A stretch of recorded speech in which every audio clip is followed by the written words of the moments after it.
It's very easy to argue that all Formula 1 drivers are under constant pressure.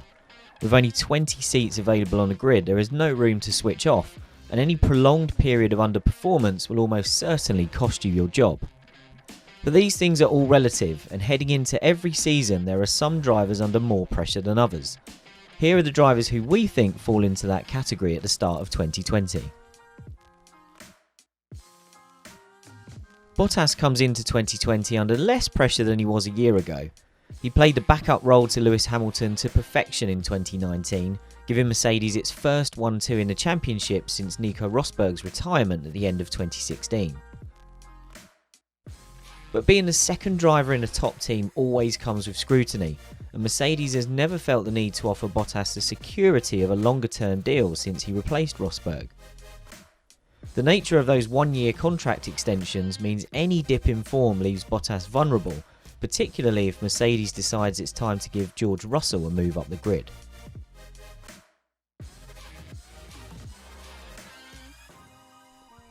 Perhaps it's slightly unfair to put Russell on this list, but hear us out. There's no question his stock is high after a rookie season where he made the best of driving a terrible car, and he put a returning Robert Kubica colossally in the shade. What's vital now is that Russell doesn't let a second year at the back of the grid slow his progress. Kubica wasn't the same driver he was before his 2011 rally accident, and Russell needs to dominate new teammate Nicholas Latifi in the same way. If Williams is capable of troubling the back of the midfield this year, some giant-killing performances from Russell would cement his status as a star of the future just waiting for the right car. The only reason there's pressure on Russell is because of what's at stake in his career. As a Mercedes prospect, the chance to fight for world championships is a realistic possibility in his future, and he needs to make himself impossible to ignore while racing at the wrong end of the grid.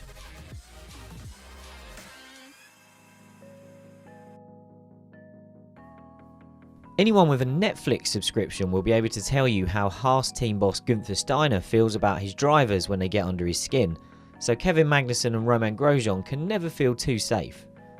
After a tough 2019 for the team, there was every chance one of them could have lost their seat to Nico Hülkenberg last winter if that move had made financial sense. But they've both got another chance and they need to make the most of it.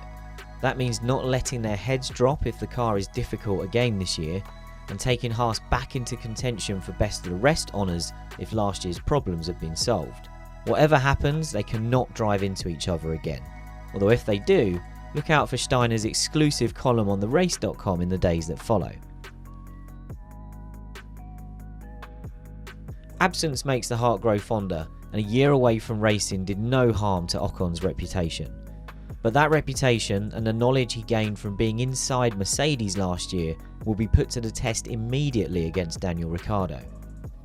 With Fernando Alonso no longer on the grid, Ricciardo is the main proven top liner lurking in the midfield, and once he found his feet at Renault last year, his performances did Nico Hülkenberg's career no favours. Ocon has to be on the pace immediately, and if he is, then the pressure at Renault could turn around and end up on Ricciardo.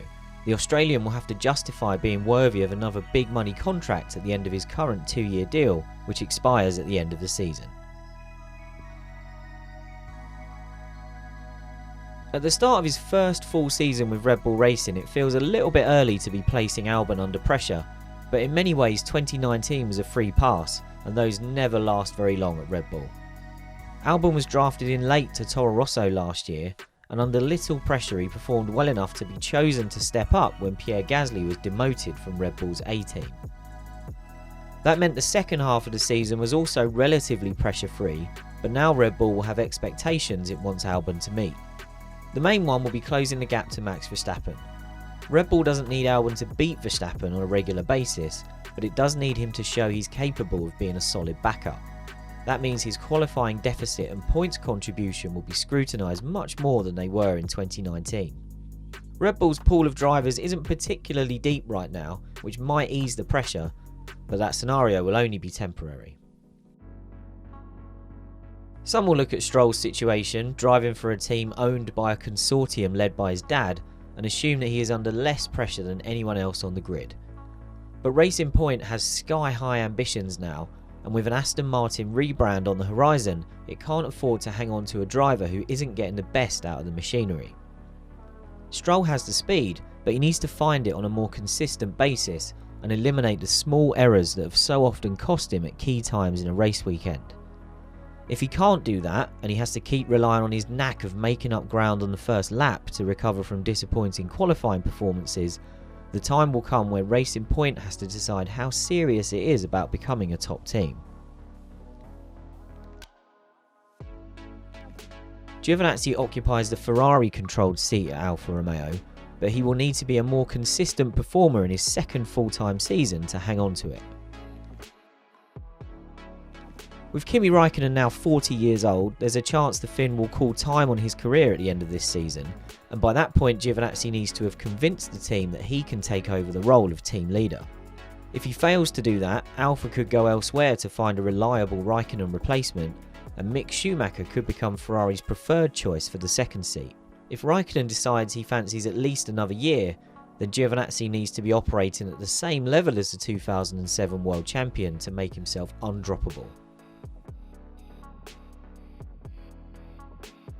It would be easy to say a four-time world champion has nothing to prove, but Vettel's frailties in recent years and the emergence of Charles Leclerc as Ferrari's future means there's a lot on the line in the final year of Vettel's current contract. Team boss Mattia Binotto says keeping Vettel is Ferrari's first choice, but that will only be the case if he's delivering on track. Vettel is still capable of being that driver that won championships with Red Bull, but he's unlikely to settle into a number 2 role at Ferrari, and his bid to get back on terms with Leclerc can't result in more incidents or controversies that could hurt the team's chances of a title challenge. It's difficult to see where he goes in 2021 if there's not a new Ferrari deal on the table. Even if Vettel finds a midfield team willing to take him on, that might not be a step he's prepared to take. Those are the drivers we think have the most on the line this season, but who would make your list? Let us know in the comments below, and don't forget to like this video and subscribe to our channel.